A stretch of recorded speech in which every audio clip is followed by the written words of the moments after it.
Assalamualaikum warahmatullahi wabarakatuh.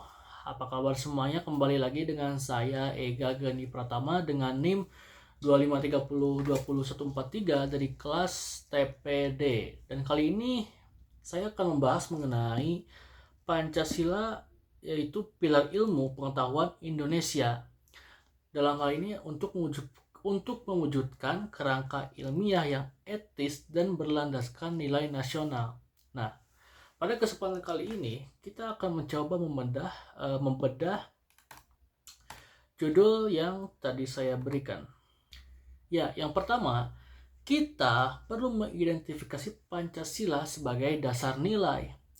Langkah awalnya adalah memahami secara mendalam Pancasila sebagai sistem nilai yang utuh dan fundamental bagi pengembangan ilmu pengetahuan di Indonesia. Dari sini kita perlu mengkaji nilai-nilai yang ada di dalam 5 sila Pancasila itu sendiri. Bisa kita lihat di sini, yang pertama adalah ketuhanan yang Maha Esa. Dalam hal ini menekankan dimensi transendental ilmu guna keselarasan iptek dengan moral agama. Yang kedua, kemanusiaan yang adil dan beradab. Ilmu untuk kesejahteraan manusia, beretika, dan tidak diskriminatif. Lalu ketiga, persatuan Indonesia. Ilmu sebagai perekat bangsa, mendukung kedaulatan dan keutuhan NKRI. Lalu yang keempat, kerakyatan yang dipimpin oleh hikmat kebijaksanaan dalam permusyawaratan perwakilan. Nah, ilmu yang partisipatif, demokratis, dan berorientasi pada kepentingan rakyat. Yang kelima, keadilan sosial bagi seluruh rakyat Indonesia. Ilmu untuk pemerataan, pengurangan kesenjangan, dan kemakmuran bersama. Dari 5 nilai sila Pancasila ini, bisa kita tarik garis besar bahwa sila-sila Pancasila merupakan nilai dasar bagi kita untuk hidup bernegara, untuk kita hidup di masyarakat. Kemudian, kita perlu menjelaskan relevansi Pancasila dalam iptek. Pancasila bukan hanya filosofis negara, tetapi juga fondasi etika dan arah pengembangan ilmu pengetahuan yang sesuai dengan karakter bangsa. Begini, misalkan Pancasila mendorong ilmuwan untuk mengembangkan ilmu yang bertanggung jawab, tidak merugikan alam dan manusia, serta berorientasi pada kebaikan bersama. Ia menjadi filter nilai terhadap dampak negatif kemajuan iptek. Ilmuwan ini atau peneliti ini merupakan salah satu filter yang bisa menyaring dampak negatif dari iptek itu sendiri. Kemudian, kita perlu menerapkan Pancasila dalam kurikulum pendidikan tinggi. Begini, integrasi Pancasila itu harus dimulai dari pendidikan. Karena dengan adanya pendidikan bisa membuat pola pikir ilmiah yang berlandaskan nilai-nilai luhur sejak dini. Itulah mengapa pendidikan disebut sebagai penyelamat hidup seseorang. Mungkin ada beberapa yang perlu kita highlight lebih lanjut ya. Yang pertama ada pengembangan materi ajar.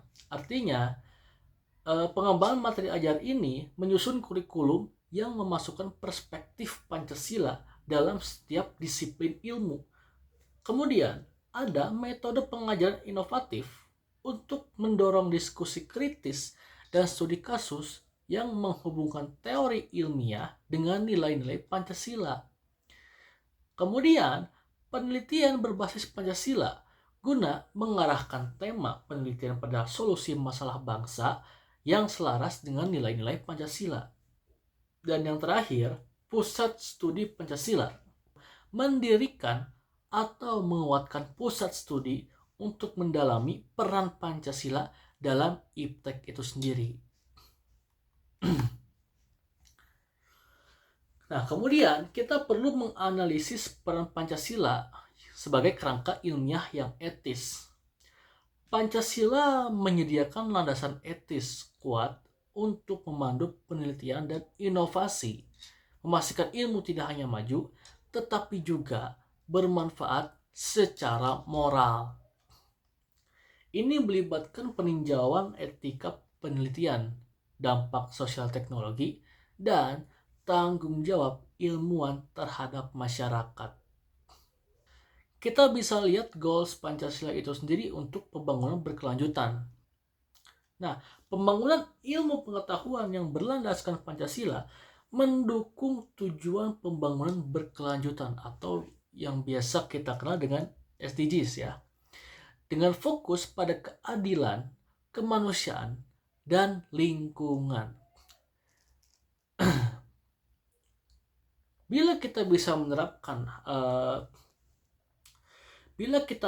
mewujudkan pembangunan berlandaskan nilai Pancasila, kita akan mendapatkan benefit diantaranya sebagai berikut. Yang pertama ada inovasi hijau, yaitu mendorong riset energi terbarukan dan teknologi ramah lingkungan. Kemudian, ekonomi berkeadilan, pembangunan IPTEK untuk UMKM dan pemerataan ekonomi. Ini sangat menguntungkan untuk masyarakat ya. Kemudian ada kesehatan masyarakat, riset kesehatan yang inklusif dan terjangkau bagi semua lapisan. Dan yang terakhir ada edukasi berkualitas, pengembangan metode pembelajaran yang humanis dan berkarakter. Dari empat benefit ini tentunya yang paling diuntungkan adalah masyarakat itu sendiri. Karena bila masyarakatnya sehat, pintar, dan cerdas, maka bangsanya pun akan ikut mendapatkan keuntungan yang sangat luar biasa. Nah, ada pula tantangan dan peluang integrasinya.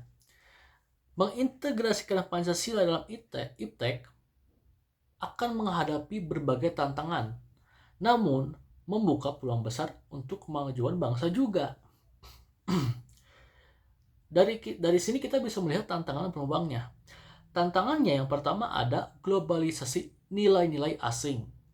Kedua, kurangnya pemahaman mendalam tentang Pancasila di kalangan akademisi.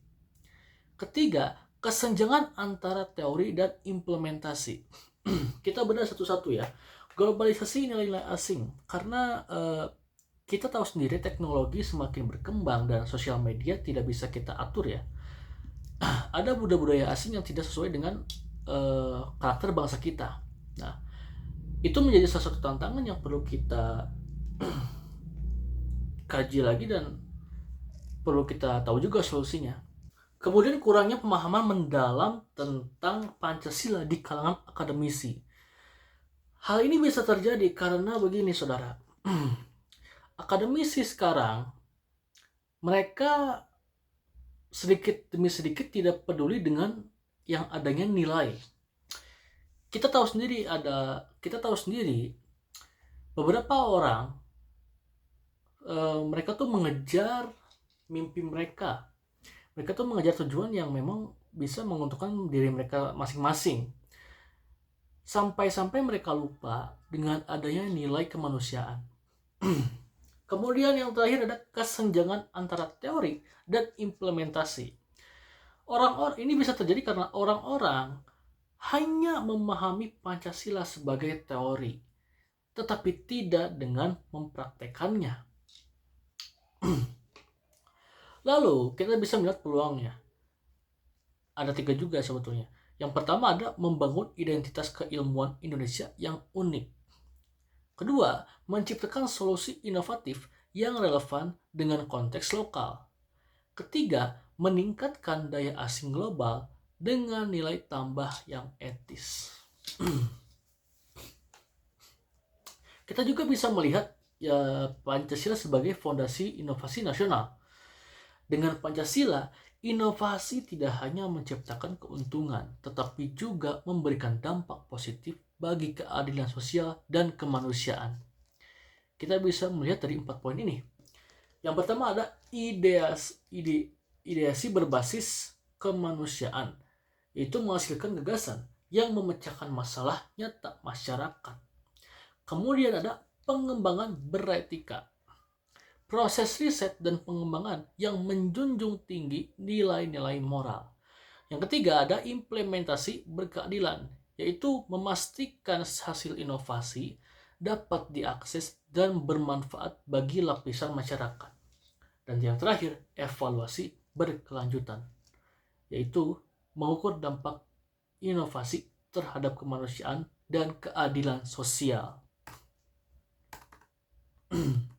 Nah, kita perlu juga melihat tentang pembangunan ekosistem keilmuan berpancasila. Nah, kolaborasi antara pemerintah, akademisi, industri, dan masyarakat sipil adalah kunci untuk menciptakan ekosistem yang harmonis. Kita bedah satu-satu ya. Peran pemerintah yaitu untuk regulasi dan dukungan kebijakan yang pro Pancasila dalam riset.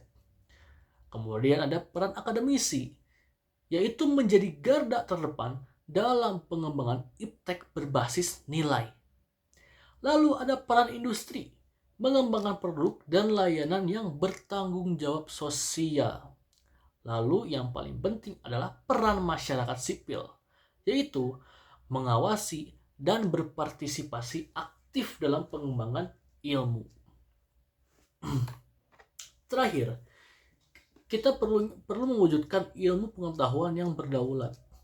Dengan Pancasila sebagai dasar, Indonesia dapat menjadi pelopor dalam pembangunan ilmu pengetahuan yang etis, relevan, dan bermanfaat bagi kemaslahatan umat manusia.